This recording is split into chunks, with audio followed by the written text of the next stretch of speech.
Love staying informed?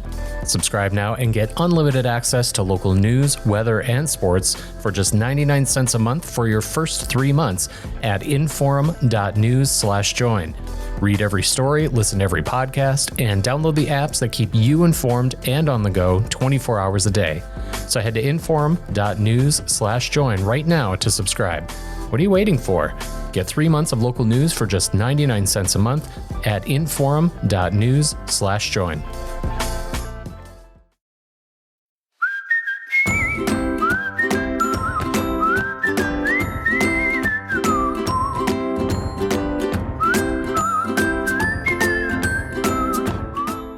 Welcome to Plain Talk. It's actually going to be a short episode today because well, first of all, our schedule's working out to get the show in, and I'm literally watching the last what I'm assuming is the last moments of the special legislative session. And my understanding, the House has completed all their votes.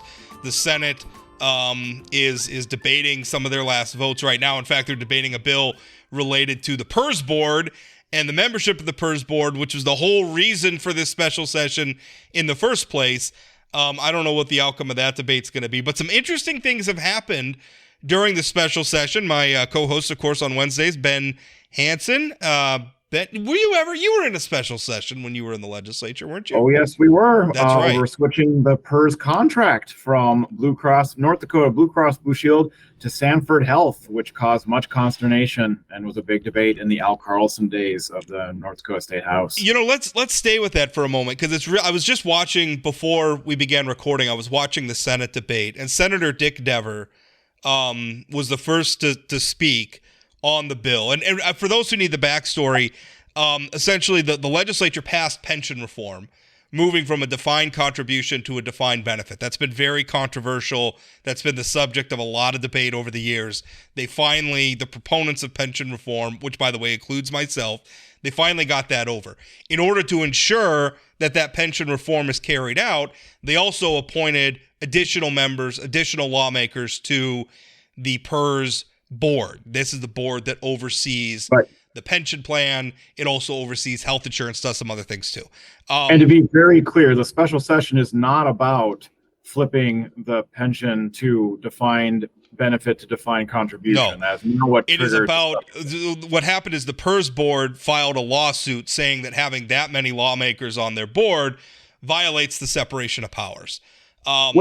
Which they could have passed that pension reform and not changed the number of lawmakers. There was no requirement to do so. They felt the need to, but I feel like there's a separation between the two. Yeah, but I think we also have to roll back the clock and look at how much hostility there has been at times between the PERS board and the legislature, where people, I was going all the way back. Again, I was talking with former House Majority Leader John Dorso from the 90s, who talked about how the PERS board was the enemy of pension reform back then. So there's not, fairly or unfairly, there are many members of the legislature who do not feel like they can trust the PERS board to carry out the pension reform that they've put in front of them. And to be fair, the current executive director of the PERS board, Scott Miller, has given them reason to doubt his sincerity in doing that. He said when the pension reform passed in the legislature, he told the Bismarck Tribune something like, "This is the biggest mistake in state history." If you really feel that way,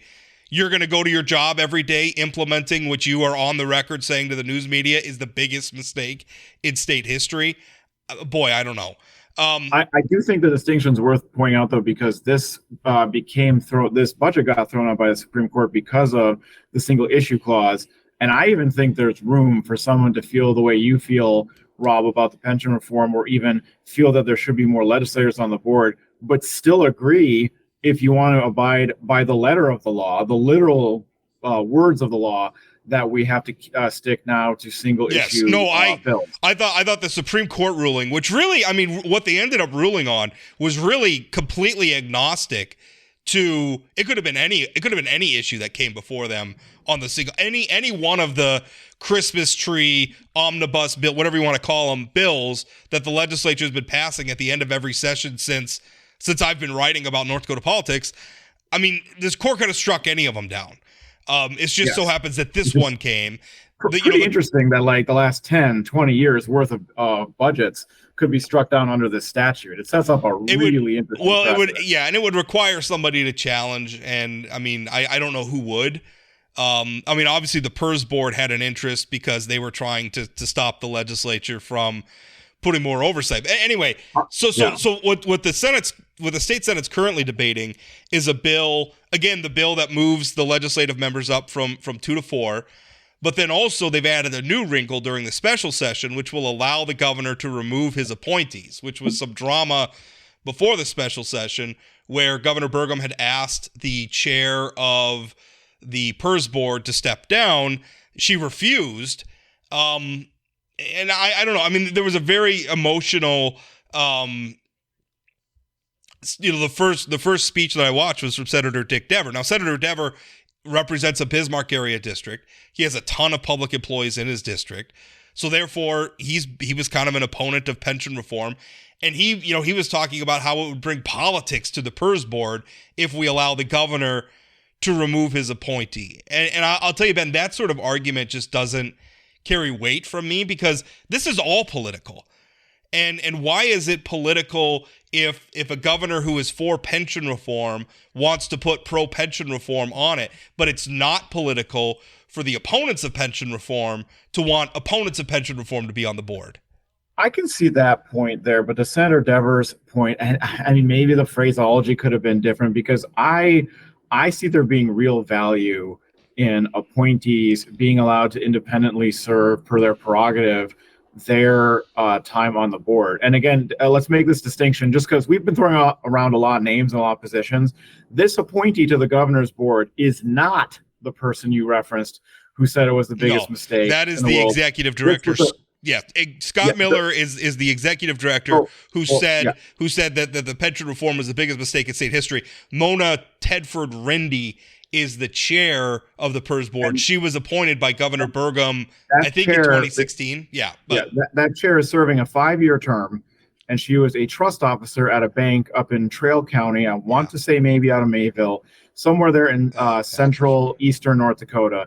And I thought her quote was good when she was asked about resigning, which was, she said, when I took this appointment and was sworn in as the chair of this board, I took a fiduciary duty to those who I represent on the board. That's why I did as a trust officer, because the governor happens to disagree with something or wants me to, if someone wants me to resign midway through my term, that's an exact reason why I should not do that. Because when you take a fiduciary duty, it is to take yourself out of it. Yeah. And I think the governor's appointee, it doesn't make any sense to me actually to have governor's appointees that the governor pulls and yanks midterm, because at that point, why not just have the blessed governor serve on all these boards, which clearly no one wants? That's but essentially, if you're asking the governor to make the appointments, you basically are. I mean, the governor's not going to attend every board meeting of everything that he. But I think it's appropriate that he appoints people, and if the people he appoints if the people that the governor, whoever he or she is,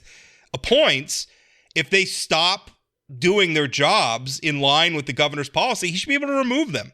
We elected the governor to govern the state. I don't think the chair is not doing her job when she's committing to that fiduciary duty. And can you tell me what the difference would be? PERS has a $2 billion deficit. So I don't want to hear anymore about Mona Tedford Rindy's fiduciary responsibility. They have a $2 billion budget deficit. I think it's not in line with your fiduciary responsibility to be opposing reform, which she did. I have the emails she sent lawmakers asking them not to pass pension reform. If she had legitimate reasons to do it, that's fine. Sure. And I really don't think it's fair to put the $2 billion or any dollar amount on somebody who's just been appointed. She's allowed to have her opinions. That's fine. But we elected the governor. We elected Doug Burgum. Nobody elected Mona Tedford Rindy. If we trust the governor to make the appointment in the first place, why don't we trust the government to remove the person? Well, can you tell me what the difference between that is and the governor appointing a judge and then disagreeing with the judge's ruling and then trying to yank the separate judge? Branch of government? That's the judiciary, and also it's not just the governor. The governor appoints, but the legislature confirms. So you have the two other branches of government involved in making an appointment to the third branch of government. And then that is a separate branch of government. The PERS board is not a separate branch of government. It is a member of the executive branch. And in fact, they argue that they're a member of the executive branch. That's where the whole separation of powers argument in their lawsuit that they filed with the court. No, and that makes some sense. I wanted to get into a bit with the special session itself. See, when I was there for a special session, it was August, so we made sure and sweated through it and got nice rings on all of our dress shirts and suits. They came in October, and in the most North Dakota story humanly possible, it appears they're starting to curtail the session and be that much more efficient because we got a blizzard coming. Classic North Dakota mid-October blizzard. So it was funny as I was watching earlier today, Senator Magrum, and I want to talk about he brought a floor amendment, which by the way in North Dakota legislature only in the Senate can you bring amendments to a bill to the floor. In the House, if they want to amend the bill, essentially the House floor would have to send it back to committee and the amendment would be done there. Or on the House floor, if it is unanimous, they can present an amendment on the floor, but the whole body has to vote for it. Right. In the Senate, it just anybody can. So anyway, Senator Which Magrum can lead in the Senate to Yeah. shenanigans. Yeah. And I feel there may be shenanigans afoot. So Senator Magrum, and this is a different bill than the one we were just talking about, but Senator Magrum brought an amendment to a bill to kill a $500,000 appropriation to do an in-depth performance audit review of the state auditor's office. And it was funny, to your point about the blizzard, at one point, Senator Jerry Klein stood up and said, I've been getting all sorts of emails from everybody. If we passed, he said, if we approve Senator Magrum's amendment, it will not add another day to the legislative session. So pretty clear the lawmakers at Bismarck are ready to get out of town again. But Magrum's amendment was interesting because there's a whole basket of politics behind Gallin, whose tenure at the auditor's office has been stormy. I have perceived it, and I have reported a great deal on Gallin using that office, what I think for political benefit.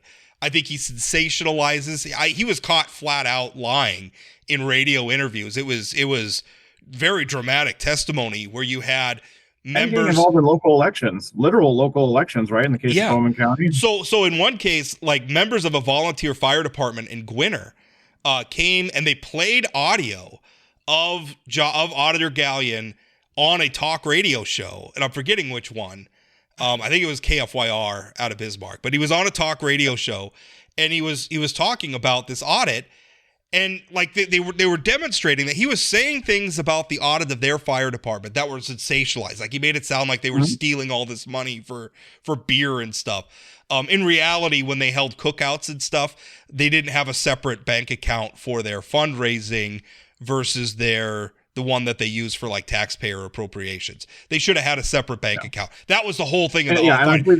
Nobody stole any money, but when they would buy a keg of beer or something for the volunteer fire department cookout to raise money to grill hot dogs. Well, and typically in North Dakota, that's a inform and then please consent. And then we can just move on with our lives kind of deal. All they needed to do was open another bank account. And maybe I think they had to file something with the Secretary of State or something. Like it wasn't a big deal. Nobody was stealing any money. But, Gallin's on the radio making it sound like he cracked, the crime of the century. And that's kind of been the problem. Yeah, there was another instance with a fire Killdeer community ambulance where he like his office leaked information in the middle of a local vote on a mill levy to fund the community ambulance. And ultimately that mill levy ended up losing. So, I mean, he's done some stuff that's pretty inappropriate, but Gallin's kind of a darling of the populist wing of the North Dakota Republican Party, kind of the Jeff Magrum wing. And so you saw Magrum on the floor, bringing this amendment to kill the audit. And I think that's pretty ironic that the auditor doesn't want to be audited. I say that. Magrum was asked specifically by Senator Kristen Roars if Auditor Gallin had requested the amendment. Magrum claimed no. I can't imagine that it's my opinion. I don't think Gallin wants to be audited. I could see it. I could actually see Senator Magrum thinking that was the appropriate thing to do given their alliances. But it also goes to something else we need to bring up, which is just the kind of is technically legal, but I don't think it is a good idea. And you have agreed, you've written on this. When we have a special session to reauthorize agency budgets, don't bring up other things, because it is a great way to snowball into a much longer session than it looks like we're going to do.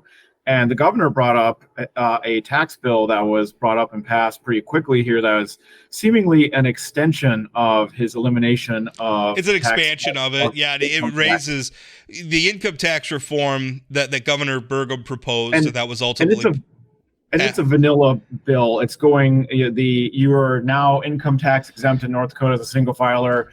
It was up to 44K and change. Now it's up to 60K and change, right? Which is definitely going to include more North Dakotans. And I think the estimate was about 50,000 more people would have their income tax zeroed out. And given that the legislature voted for it last time, they were probably going to vote for it again. But the problem with the precedent is, and I'm talking, the toothpaste is already out of the tube on this one as I'm speaking about it, but you've been mentioning before, and proponents of other bills would be maybe a little bit sore to hear, you're not really getting a full committee process. You're not really getting public input. And even when something looks inherently good or logical, or just like a 1 + 1 = 2 situation, when you pass it into law, and it needs to be the law until January of 2025 at the latest, you got to be damn sure you are passing something that can hold muster. Now, again, this one is a continuation of something that happened before. It's in a reaction to more sales, or to an increase in revenue that the governor wanted to get back. I'm sure many people agree with that. But when you're doing this kind of thing, you really got to be careful. Yeah, I mean, if you're gonna have principles about process, then you can't throw them away when you like the bill. And I say that I like Governor Burgum's bill. I think it's a great idea to expand it. Let's zero out the income tax. I'd like to eventually get to where we don't have any income tax at all. So I'm all for it. I think it's a good idea. But the thing is I also don't want, we saw yesterday Representative Bill Twite try to bring an anti-trans bill. Where earlier this year during the regular session, lawmakers had passed, I think colloquially people kind of calling it the pronoun bill, but it banned public schools from accommodating trans students by pronoun use or bathrooms or anything like that. Fargo Public Schools, the superintendent of public schools, Rupak Gandhi, said he wasn't going to follow the law, felt it could, felt it said it was not healthy for the students that he was representing as a superintendent. So the thing about it is there's no enforcement mechanism in the bill the legislature passed. It was a bunch of, it was just, I think it was just grandstanding. I don't think they really ever intended it to be enforced. But Representative Twite wanted to put in there that the Attorney General could investigate and then bring a civil penalty against any school official not following the law. The thing is I didn't want bills like Twite's coming up for the same reason and if I'm going to oppose that on the argument that it's a special session and this isn't in the purview of the special session, needs more time, needs more scrutiny, right, then I can't turn on a dime and say, oh, but the governor's bill's okay because I like that one.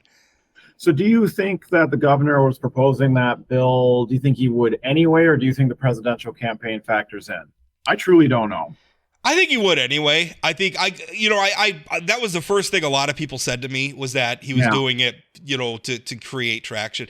I don't think it would be that big of a deal. I mean, maybe he could throw it around as a talking point. I don't really think it would be we'll see if he does. We'll see if he does. I mean, and if he does, he can. But I think it's a genuine reflection of, he's very passionate about the tax reform. And I think he saw the special session, especially insofar as, because House Majority Leader Mike LaForce said, they had to cut a deal with Burgum to call them into session instead of the legislature using their own days. And he said on the floor of the House, he said part of that deal was Burgum was considering Burgum's tax proposal, and he also had some other spending items that he wanted. And so, I think Burgum genuinely is passionate about these issue areas and wanted to use the special session as leverage to move the ball down the field. So I don't think it's about his presidential campaign. I just also don't think it's appropriate to bring up during the special session.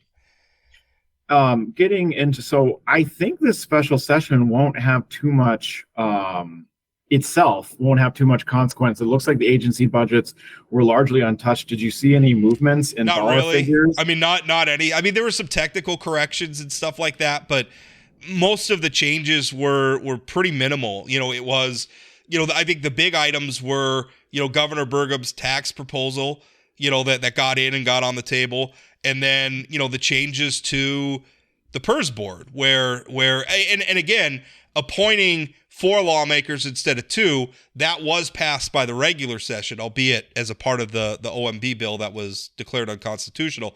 So that's not a new thing. What is a new thing is the governor being able to remove his appointees to the PERS board.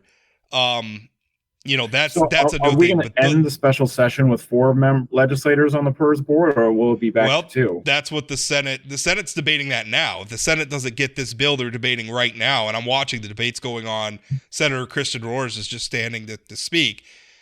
If the Senate doesn't pass anything, then the PERS board stays as is, and that part of it goes down, and there'll be 2 legislative members, and the governor won't be able to remove his appointees.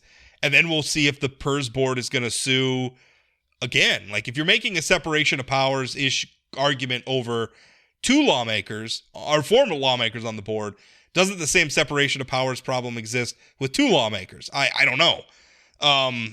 But that 2 lawmaker precedent on the PERS board and into 1 or 2 lawmakers serving on other otherwise non-elected or appointee boards has been a long-standing precedent in North Dakota.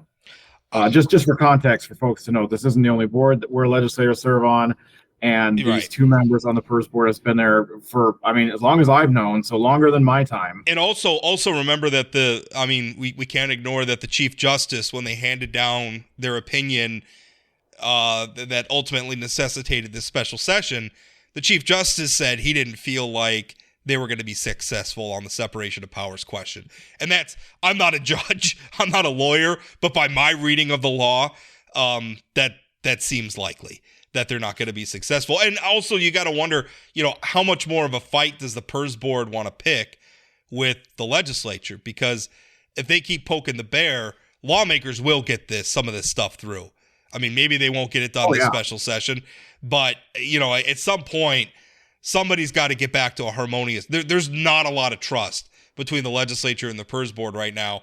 A lot of that has to do with the legislature has an interest in getting this reform they passed, making sure that it gets implemented and not sandbagged and hamstrung by people who don't want it. And again, that was my problem. I never had a problem with the PERS board or anybody from there, the executive director, with them having an opinion about pension reform. They work on the board, they're policy experts. Absolutely. I take it a step further and say, if they're seeing a real problem coming down the pike, it is their duty to sound the alarm and tell legislators, tell the public. But they are not.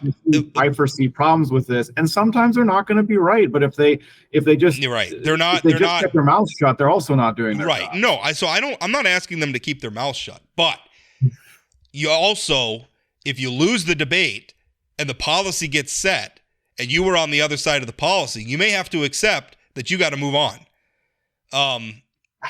Yeah, I hear that, but there's also, when do you lose the debate? There's also another session. You can always change the laws again too. There were, as you saw, there were plenty of people sore that we exchanged the contract from North Dakota Blue Cross Blue Shield to Sanford Health, and they didn't stop lobbying after the bill was passed. Right, but the thing is, you can make that about any law. The debate, we live in a democracy, the debate's never over. But right now, the people who are in charge, the majority of the legislature wants this pension reform. Right now, our elected governor wants this pension reform. So right now, the makeup of the PERS board should be reflective of the will of the people as expressed by their elected representatives. That does make sense. And I wanted to also bring up a point in what the governor said with what was his motivation behind increasing the elimination of income tax for the now 44 to 60,000 in single filers. I think it goes from, 74,000 to 100K for joint filers. Yeah, it's something like that. So some kind of increase to eliminate your income tax.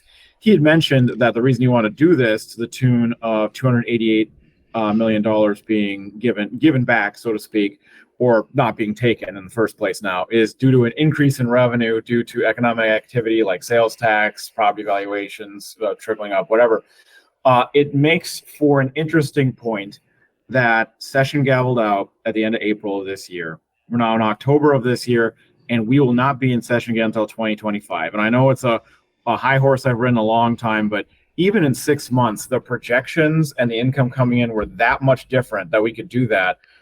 If we had a policy session every year, did 40 days every year, all of South Dakota, these are things we could address, money we could give back, dexterity we could show in the regulatory environment that we simply don't have as a state right now. And I think it's a point that needs to be made again and again. If we didn't have the special session, this income tax cut would not be passed. Now, to be very fair, the income tax for everybody else is 1.5%. And it's only after the money that you've made. So all it's doing is but it doesn't this year, you're getting like a few $100 back. It's not the end of the world money. Yeah, your point doesn't have to just be in the context of income tax reform. Yeah. It could be anything where a flood happens and there's additional appropriations, or we need to move money around. West Texas Intermediate drops below $30 a barrel. Who knows what could happen? Impact on North Dakota. I think it's clear at this point that our legislature needs to be meeting more often. Maybe not necessarily for more days during a given biennium, but at least meet more often. I think would be a smart thing. All right. Well, I think we covered it. I'm anxious to see what comes out of the Senate, but the special session's coming to a close, so. That's certainly interesting, but we're going to let you go. Thank you so much for listening, and we'll talk again.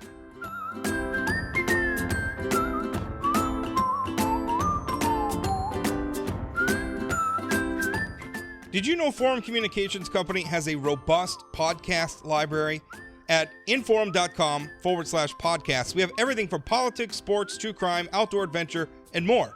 Visit inforum.com/podcasts and explore them all today.